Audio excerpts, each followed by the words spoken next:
the struggle they all have, okay, the commonality between all these different personality disorders, and there's about 12 of them, is that they have almost a phobic reaction to closeness and distancing. Are you curious about discovering ways of making your life better? Then welcome to my podcast. I'm Bob Nickman, and this is The Exploding Human.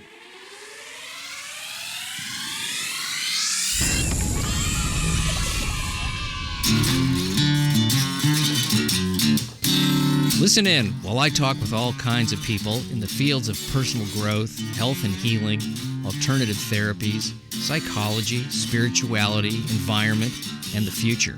I'm looking for those answers that make life better for everyone. You'll meet cutting-edge practitioners, doctors, artists, filmmakers, business people, and those who have overcome challenges. The brave, the curious, anyone who's out there helping us humans to explore, expand, and explode. Hey, welcome to The Exploding Human. My name is Bob Nickman. My guest today is psychiatrist Laura Dabney, who is a relationship expert and founder of Relationship RX, a coaching and educational platform focused on gaining clarity in complex relationships. For over 20 years, Dr. Dabney has worked with high-functioning adults struggling in painful relationship patterns, often involving personality disorders. We talk about what some of those personality disorders might be and how she works with her clients to help them understand what's really happening beneath the chronic conflict, emotional volatility, and repeated relationship breakdowns. We will also be talking about her new book entitled, I Need You, Now Go Away, Reclaiming Your Life When You or Someone You Love Has a Personality Disorder. So let's jump in. This is Dr. Laura Dabney. Nice to meet you, and thanks for being on The Exploding Human. I'm looking forward to talking about relationships. Looking forward to talking about relationships with you. Yeah, you've been doing it a long time. Long time. A couple of decades, two or three. I don't know. You look very young to be doing this that long. So there's my first compliment of the podcast. I'll take that. Yeah, sure. Why not? Okay, now let's just start out with the title of your new book. When is it coming out, or is it out? It just came out in June. Okay, great. This is the title is almost like a paragraph from what I read. It's got a lot of information in it, but I loved it. So say the title, and that can be the jumping off point of what we start talking about. I Need You, Now Go Away. Reclaiming your life when you or someone you love has a personality disorder. Okay. That's it. I thought it was longer. Okay, very good. It looks longer on it takes up the whole cover. So yeah. Well, now when I think of a personality disorder, maybe it's something different than what you're talking about, because I think everybody's got things that are just, not the way they want them to be, or certainly the way their partner wants them to be, if we're talking about romantic relationships, but it's also true of any kind of relationship. But when you say disorder, do you mean like something like borderline personality disorder, or can it be a lot less of a thing?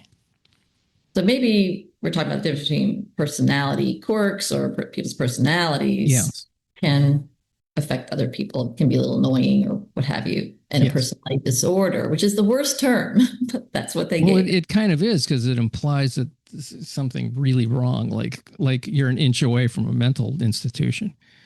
I've known people that walked out, I have a great personality. What are you talking about? So it's a very difficult thing. And I often don't explain that diagnosis with that term when I talk to a patient. Oh, yeah. But personality disorder means a pattern of behavior that keeps you from being able to be successful in intimate relationships. Oh, okay. Well, that's very, very common then.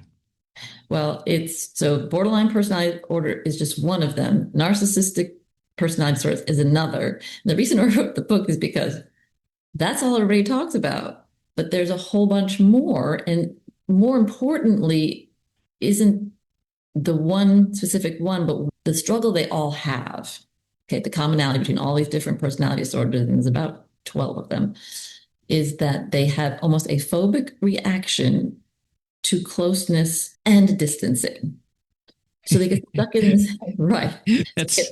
That's not good. That's the title. So they get stuck, right. So you can already see. So they get stuck in this middle zone. And healthy people in a relationship like that, although they often attract unhealthy people, with the same problem.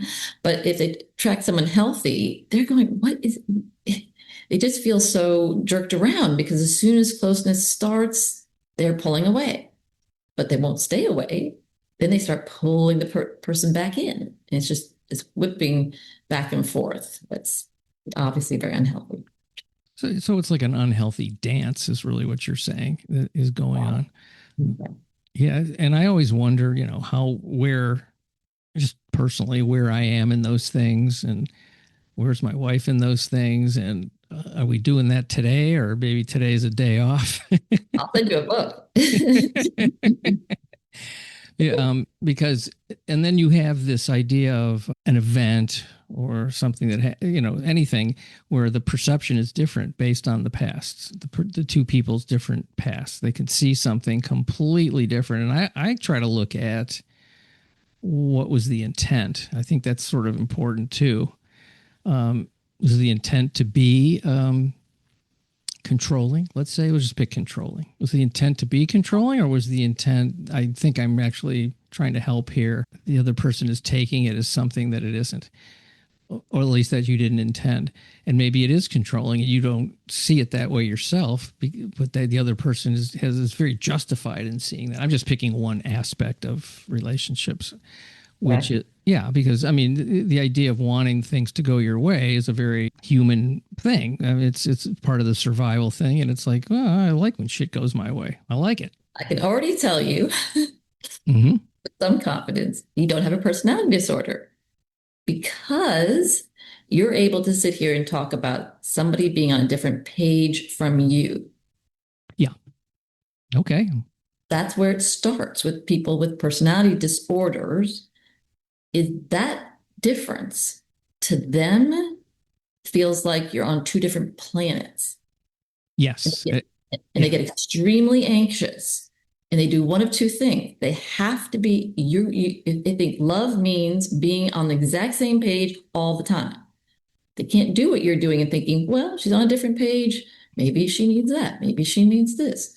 Let's talk it through and come to common ground. But they can't do that because they're not comfortable with the two different pages. So either they power up, you need to think like me, you need to, because you're wrong and all that, right. Mm-hmm. Or they withdraw. Okay, I think the same way, but they don't really mean it. So if you do that too much, you get resentful and defensive, right? You're just like, I always cave, but you're choosing to cave. Or right. To keep the peace. To keep the peace. That's what they're, to keep the peace. And keep the peace. And then there's this other thing I was reading in some of the questions that I was sent or ideas was walking on eggshells, because I think that's part of keeping the peace. And so people want to word their words in such a way carefully that they don't, awaken the beast in the other person. It's now, right. So you're exactly right. So let me just put the bridge between there. So when somebody caves and caves and caves and the resentment builds up, okay, what they're doing then, they don't talk about it. They don't say, look, I'm resentful because, I've said this, I've given in so many times. I think it's time maybe for you to consider, let's talk about you giving up your way this time. No, they just get quiet, but the resentment is there. The tension is there. And the other person is anxious. I'm waiting for something to blow or for you to blow up here, but they won't tell you what it is. So it's a form of punishment. So what we call it is destructive passivity. They know, if you talk to anybody who does this, they know it's hurting the other person. They drag out the silent treatment for however long. It's hurting the other person. So it's destructive passivity. They're kidding themselves that this is better than me talking about how I feel, but it's not. I always felt when somebody was doing silent treatment that was aggressive. That just always felt aggressive to me. It's a passive aggressive, exactly. Yeah. Or what we call destructive passivity.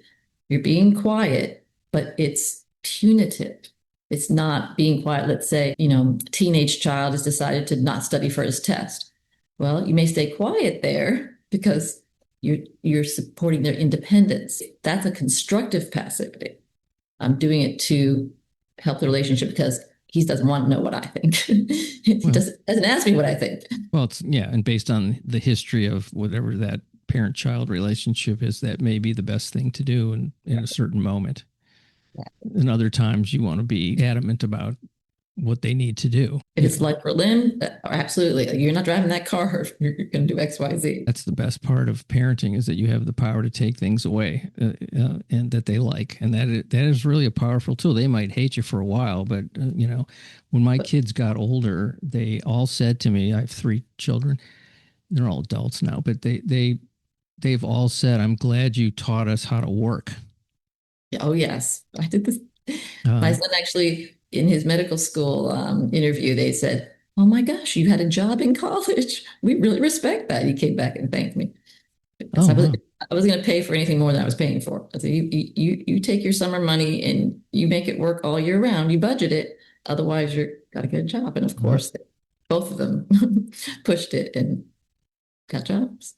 Well, that's great parenting. Also, but it's also a little bit surprising to me that that was an oddity to the people interviewing them. I think that's really speaks to some generational kind of lackadaisical behavior on the part of parenting. It's like that whole idea of, and I know this isn't about parenting necessarily today, but the idea of wanting your kids to like you and being friends with them.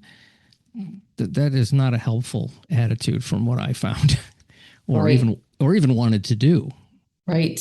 That's right. See, there you go.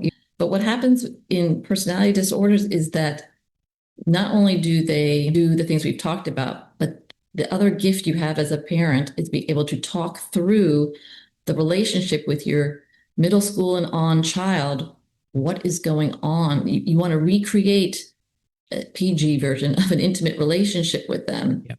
Mm-hmm. So they can then take that as the template out to their partner. So you don't just say, taking the car away, you're grounded for 6 years. You go to them and say, "Look, I don't understand why you didn't call me when you were late. I got very anxious and it really bothers me. What was going on?" And he'll say, "Whatever, whatever, whatever. This is what happened." Like, well, this isn't going to work for me going forward. How are we going to deal with this? Because this is not tolerable. What can we do? So then you start, right? Because no one's going to go to your child when they're married and say, "I'm taking your phone away because you call me." Yeah. Right? And Yeah. that's what parents miss, the talking it through part that you want them to carry on with the next one. So when people come to see you, either as well, I guess you see mostly couples, and then you see people individually and together. How does that work? I actually treat most couples without the couple. Really? Almost Okay. always somebody comes in, either they want some help, that they want to reveal something they haven't told the other person. Yeah. Okay. Or the other person told them, "You got to go in and get this fixed. It's all your fault." Yeah, that's So a favorite. a couple's like 2 strings wrapped around each other and they become a rope. And I keep telling everybody, either you are causing a problem that you can't stop, or you're not effectively dealing with that problem.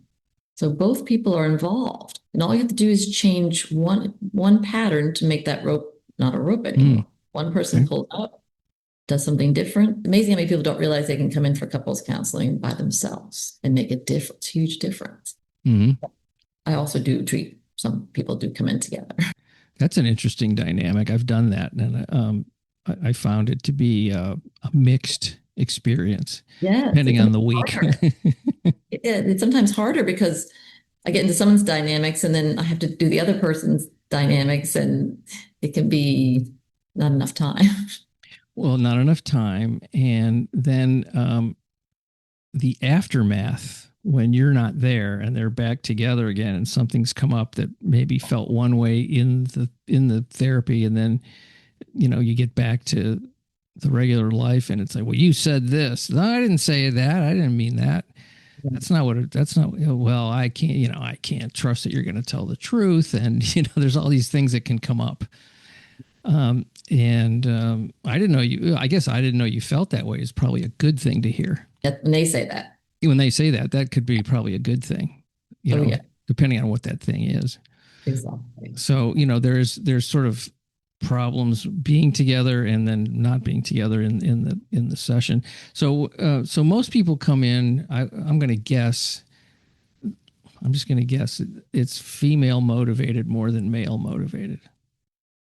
My niche is treating executive men with relationship problems. Okay, so in your case, no, I got it completely opposite. And I think so. I didn't even realize this till my mentor told me. Yes, how many men do you have in your practice? Well, let's say 75%. He said, that's unusual. You should look into the reason. Well, I traced it all the way back. This was way back earlier in my career, but I traced it back to, I put an ad in the paper. This is how old I am. I didn't say that I didn't take insurance. I said I was dedicated to patient privacy. I didn't send things off, fax things off to insurance companies. I didn't have a receptionist. It was just me and my answering machine, and I had a circular setup. And all of a sudden, all these professional men who were terribly embarrassed, extremely embarrassed about their relationship problems started coming. I can totally see that because it's right. They're embarrassed. It's a secret. And if they're, quote, successful people, they don't want that to be known. Right. They're saying everybody else can do this relationship stuff. Here I am. And they really, I mean, some of these people, some of these men carried their whole families because the father left or the mother was inadequate or the father was inadequate. And they've been the golden boy their whole lives. And they just can't believe they have this block. And it's very moving, actually. Yeah. Well, it's a lot of weight to carry. Yes, exactly. And there's a price for that kind of success. The ego comes in too, saying, well, I don't want to be seen in a way other than the way I think people see me already. Right. So you're almost obligated to keep it to yourself because it's dangerous. Exactly. They feel that I'm everybody's rock. I can't have a flaw. I can't need anything. Everybody needs me. It's an interesting role in life that I guess that would be a more male-dominated idea. I think that it's getting less. I mean, as women are more involved in the workforce and business and empowered, which I think is a wonderful thing that's finally happened in the last number of years, that you'll probably start seeing some of that too. I've had more power couples in the more recent years than when I started, like you're saying, so in like early 2000s, not only was mental health had a bigger stigma, but yes, it was more, the males were typically in the more powerful business role. But you're right. So more recently, I've seen power couples who are struggling with how to, deal with that power within their relationship. There's two things that go on. They're compatible, but they're almost opposites. Like I like women, and particularly my wife, because she's incredibly strong. Yeah. Powerful person. But I also like it because she's very soft and kind. They don't really fight each other, but they are very, but sometimes I'm wanting the soft one and I got the one that's not. And I'm like, what happened to her? Let's bring her around here for a minute here. Because there are things that men and women want from each other. I'm not talking about sex. I'm just talking about, emotional things. Like, I think both people want to feel needed, not neediness, but needed, appreciated. You want the other person to be strong when you need him to be strong, to carry you when you're lower or, feeling scared. So there's that. And you want to feel, at least I do, and I think most people do, they want to feel it's an equal partnership overall. The balance is going to change day to day, hour to hour, depending on what's going on. But overall, if it's, within the, it's 52% to 48%, that's pretty acceptable. If you can do that, then I think that's a pretty successful kind of relationship. It's when the balance gets way off and then you're perhaps playing a certain role that you're somehow, it's happened for whatever reasons that, I'm sure you get into in the therapy, that the role's not working. But it's not working for one person. Another way of saying what you're saying is you have to be able, a healthy relationship has to be able to tolerate closeness. And I too talk about verbal intimacy most of the time, as well as distancing, right? So independence and dependence. I need you, you need me. I can carry you sometimes, and you can carry me sometimes. And that's exactly what's missing in people with a personality disorder. Because remember, both those are intolerable to them.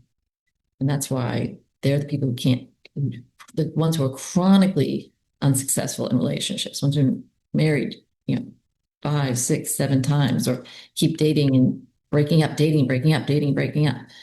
The chronic, and it's not usually just with the intimate relationship. You'll see this when it's funny because they often come in and they say they have all these great friendships, but when you start getting into their friendships, which is not usually till later, we find those are very unhealthy too. Often very regressed. There's not a lot of partying, and so it's not real intimacy. It's just that high school, party together type of bro thing. Very interesting. Yeah, there's a certain age where the partying, it just seems just ridiculous almost. Sure. It's like if it's a rare thing, it's one thing, but it's a lifestyle that just seems so unfulfilling. Very common in these people with a personality disorder. Because the partying is a halfway zone. We're together, we're sharing something, but it's not real. It's not the mature, let me tell you about this issue, and can you help me deal with this, and what do you think? It's not that verbal closeness that we treasure as we mature. It just says this sort of, it's almost like putting on a play together or something. Yeah, well, and it's usually, if you're using the word partying, it usually involves some sort of alcohol or, drugs or some type to loosen you up. And so you're laughing a little bit harder than you normally would at something. And so you're already in an altered state. And then the lack of closeness in the conversation is another altered state. Well, when you're right. So when you're in an altered state, you aren't you. You aren't you. And they're not them. And so, Yeah. So they're like this. No, I've heard people that have told me that they've gotten sober and looked at their partner and didn't know who they were, basically. I mean, they know their name and all that, but they just like, what was I doing? Who are you? Yeah. I've heard it more than once. That's interesting. Yeah. It's like, I looked at this guy and I was like, what the heck was I just doing for the last 2 years? Right. So, it's, and underneath it to me is some type of, damage, but some type of fear, because, you hear about fear of intimacy. It is frightening in a lot of ways. It's the vulnerability can be very frightening depending on what's, maybe has happened to you in the past. Usually it's based on, the family of origin, I would imagine, but the worst is being vulnerable and having it not go in a loving way. Being vulnerable and then being, in whatever direction it goes, feeling unsafe or humiliated or embarrassed. And then that makes you not want to do it again. So what you're calling vulnerability is what we call in my practice revealing emotion, the negative emotions. So I'm sure you've seen this. So many people are conflicted. They think the emotion is the problem, but they're terrified of revealing the emotion, especially something that's an example, anger at a loved one. They really believe that it's a horrible, horrible thing to be angry at someone you love. Yeah, I guess so. I don't have that one. No, because you're healthy. But so guilt over over anger. Yes, or I'll say, so my favorite line is, so how do you deal with anger when I first see them? Oh, I don't get angry. Oh, I don't get angry. And how is that possible? Everybody gets, no, I might get a little irritated, but they push it and shove it down. They'll talk something that their spouse is doing. Well, what feelings is that causing you? Oh, I'm fine. That's fine. She wants to. But you say it with your jaws tightening and your fists you're even making fists, and they'll say, How can I be angry at her? She's worked so hard. She tries so hard. She didn't do it on purpose. All these reasons why they can't say they're angry. Yeah, wow. Because I don't have that particular thing, it's really hard for me to imagine. I'm the opposite. Both my wife and I get mad at each other. Yes, two sides of the same coin. The opposite of love is indifference. It's not anger. Oh, yes, it is. Yes, it is. Uh-huh. Right. So anger, sadness, neediness are the three emotions that most people have. A lot of people are conflicted about. People think anger, they feel guilt. Sadness is babyish, and neediness is just embarrassing. I don't need anybody. Yeah. And then there's the person feeling that, and then there's the other person who's part of it too, and can be also annoyed by it, threatened by it, or impatient with it. And that's what they were raised with. And that's where they got the sense that it's wrong. I had a patient who, I still can't believe this, a patient whose mother told her she had to stop crying over the breakup with the boyfriend or whatever it was. She would set the timer for 15 minutes. She had 15 minutes to be sad. And then she had to get over it because the mother loved her so much she couldn't tolerate her sadness. Now, do you think she's going to go around saying she's sad to her partner one day? No, she learned that hurt people, that drives people away. Something's wrong with me for being sad. And they bury and bury and bury. And of course, it never resolves. Yeah. And it's because the mother couldn't handle the emotions. Right. Ideally, the parent is supposed to meet the child's needs, but asking your child to stop crying, that's you asking the child to meet your need, which is, it's so painful for me to see you upset that you're not allowed to after 15 minutes. That's right. But I bet stuff like that, I know that stuff happens all the time. It really does. I mean, that just, it gets perpetuated because that girl who couldn't do that, wasn't allowed to do that, may become a mother who does the same thing with her kid. Maybe. Right. Or maybe it's a thing of, I'll never do that. Right. And people get upset with me when I say it comes from the family of origin. They go, I don't want to blame my parents. Like, but your parents didn't get it either. It's a multi-generational thing. And then that's a beautiful thing. If we can help them with that in sessions, you're stopping this in its tracks. It's amazing how many generations that stuff can just go on and on. It's like it's sort of all trauma is ancestral if you really think about it that way. That's exactly right. I would love to know, go back past my grandparents and the great grandparents and those people. I would love to know that stuff. I'll never know those people. I don't have any, history or anything about them, but it would just a sort of if I were to be able to time travel and go back, that's what I would be interested in. What makes me tick based on these people I've never met. I was lucky to come from a family who documented a lot. Really? Oh, I think it goes all the way back. Now, that doesn't mean they documented things we're talking about, but I do have a sense back to my grandparents, very strong. My parents talked about their parents quite a bit. And so it definitely goes back to them. But yes, to see the one generation, the next one behind them would have been really special. Fascinating, right? Yeah. I mean, my parents, well, my mother, on my mother's side, she was a first generation born American.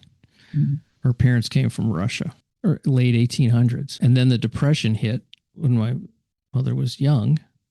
And so there's a lot of trauma just with that stuff. I mean, fleeing a country because of oppression, then being in economic straits, there was a lot of fear there, which I understood. I had compassion for her. At the same time, there was a lot of unrealistic kinds of worldviews that based on her past that weren't mine. I didn't grow up with any of that. And my dad's similar. His mother was born here, but before that it was, Eastern Europe also. And, but he lost his father when he was 6. So there was that. So, you get to find out about people's past, and hopefully it gives you more compassion for why they are the way they are, and makes you less upset about what they've, quote, done to you. Exactly. It's a little bit more tolerable. Yeah, well, it does. It does. It's really, and then when you realize that even in your own family, then you look around and you go, oh, everybody's living with that to some degree or another. So, when you can see it that way, there's a lot more compassion.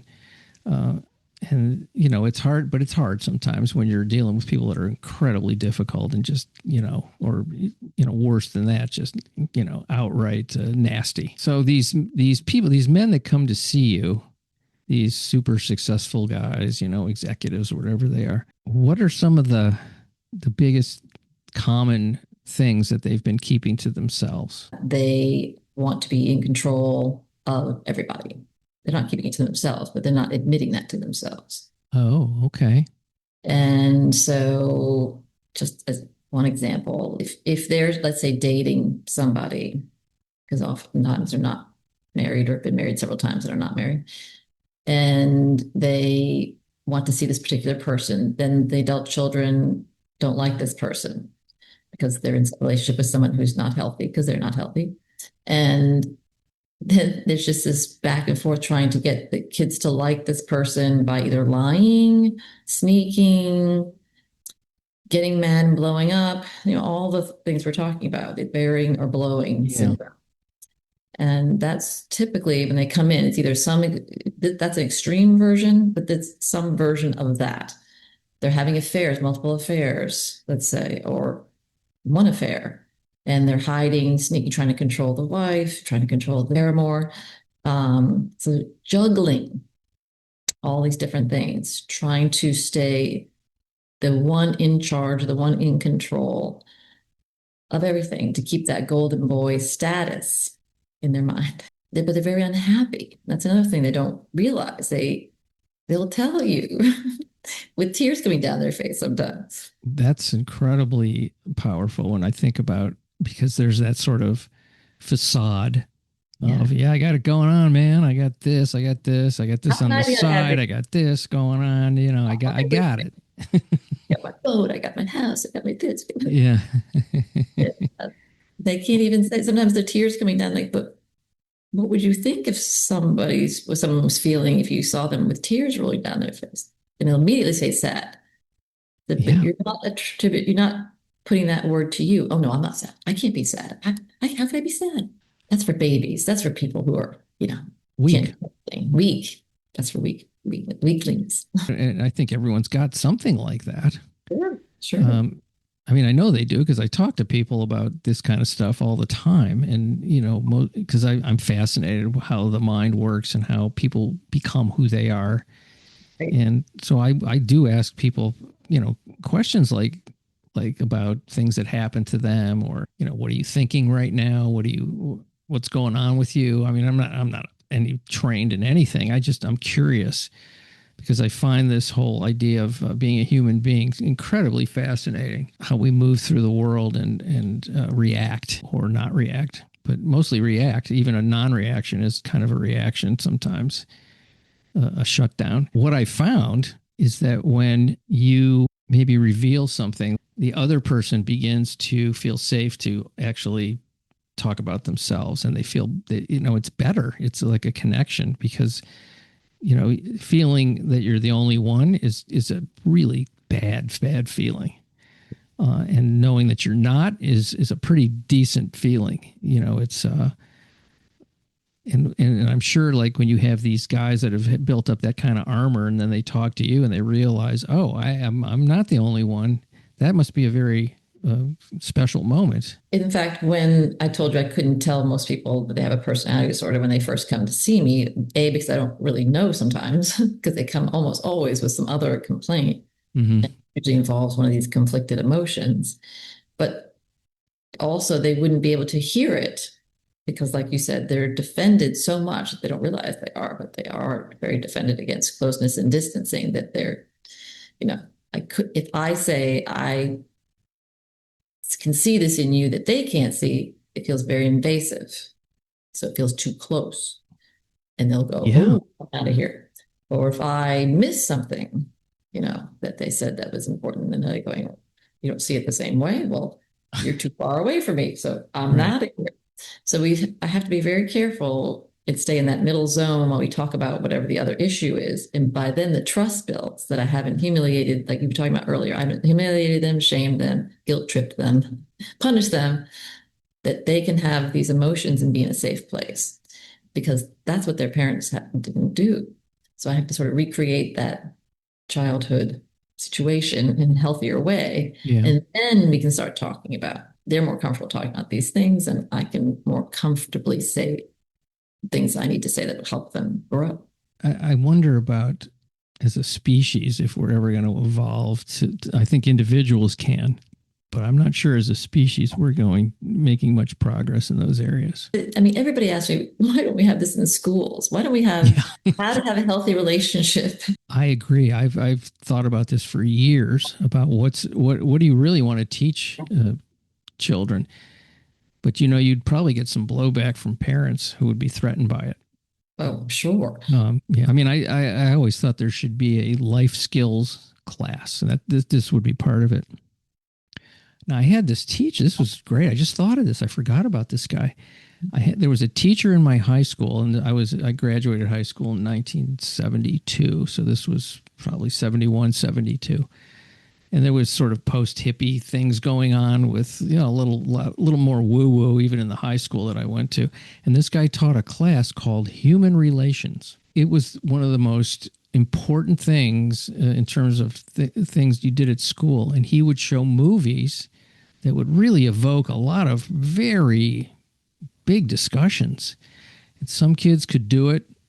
Some kids were just quiet. But I remember he said, and my school was, it was racially mixed, but it was separate. It was segregated, but not animosity, but still segregated, black and white. I remember he said, "How come?" He said to this one girl, a black girl, she goes, "I would like to date white guys if I like them, but I can't." And he goes, "Why?" He goes, "Because the other black guys would call me a whore." And I was like, whoa. I mean, I didn't realize that. And I understood it. I actually kind of understood why that was, because it would be a threat. It would be a threat. And it works the other way too, and so those interracial dating was not like even much of a thing yet. It is now. It's pretty accepted, which is great. But I remember thinking, wow, why, what's going on that we can't just like each other for who we are and not even look at that stuff. But it was real for her. I felt for everybody in that situation. I felt for the guys that felt that way. I felt for her for having this limitation imposed on her by her friends.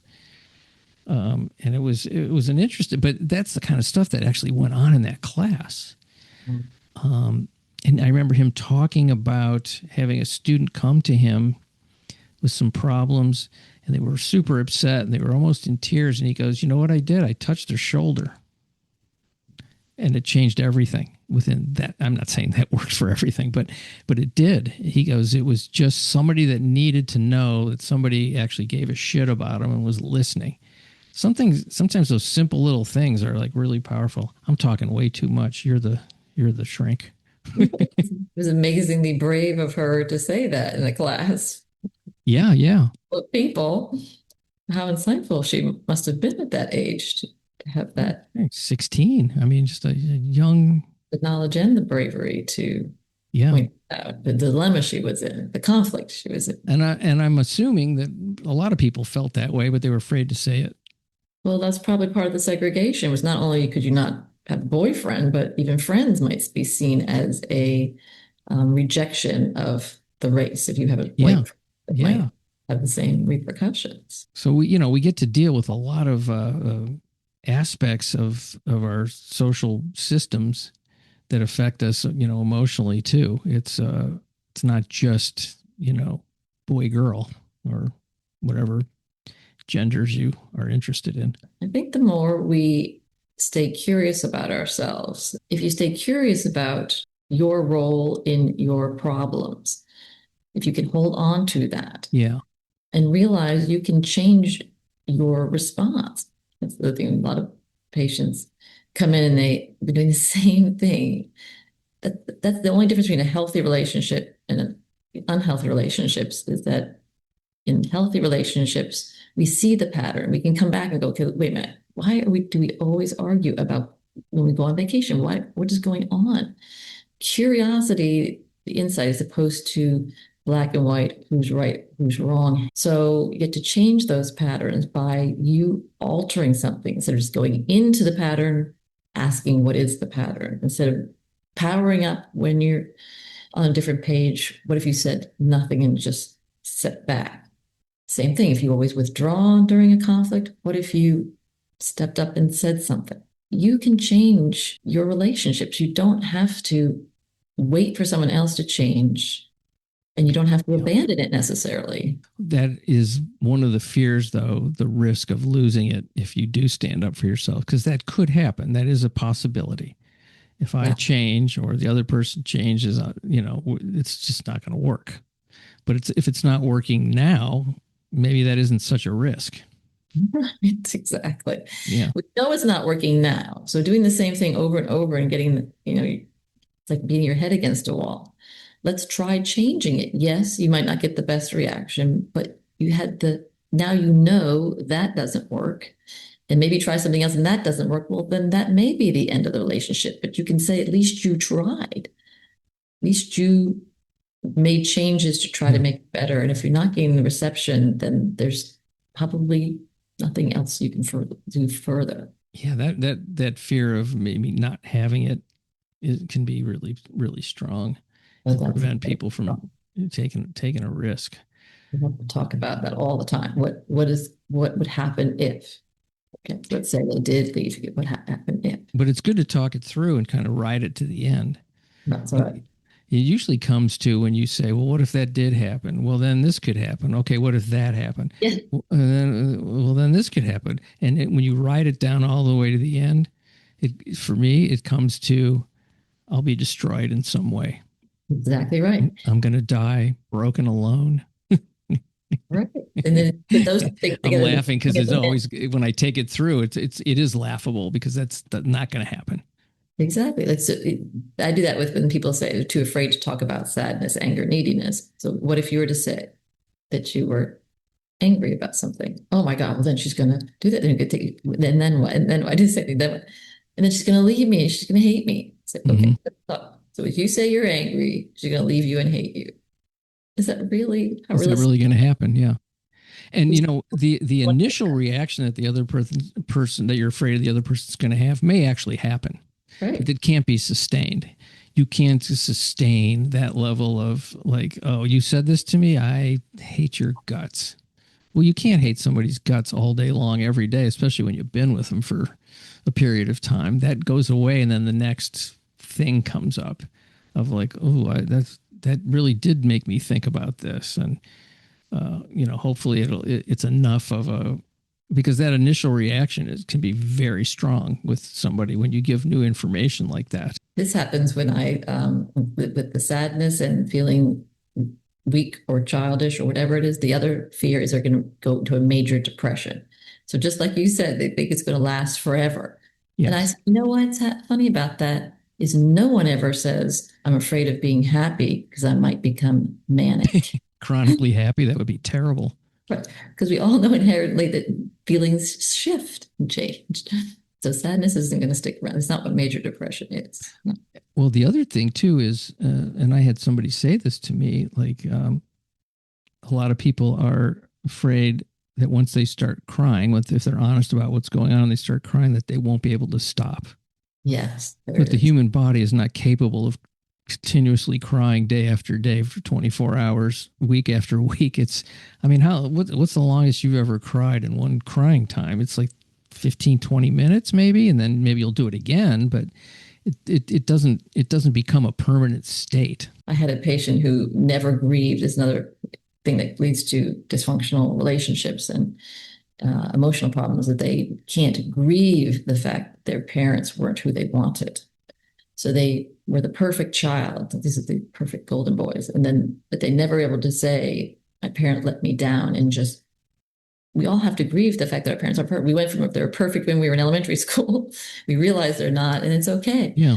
I had this captain in the military came in and lay on my couch and cried for every session for maybe, and he came 3 times a week. So it was probably like 3 weeks. So 9 times. And each time he's like, when is this going to end? I said, It will end when it ends. Grief will end every time. And finally it lifted. Then he was over that tremendous Wow. block between him and his parents. He didn't have to see them as perfect. You could accept that they're not perfect. It's okay, they're not perfect. What can you do to soothe yourself that they're not perfect? So let's say the name of the book again, and if do you have like a website and all that stuff?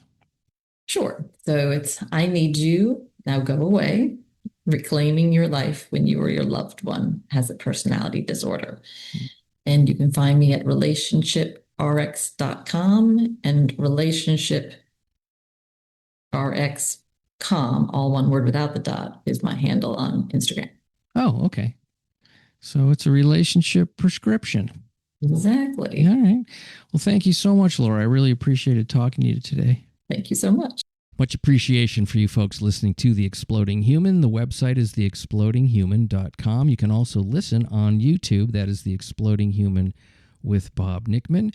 Once again, I want to thank Dr. Laura Dabney for being on the show. If you would like to find out more, go to www.relationshiprx.com. Have a fantastic day. Thank you.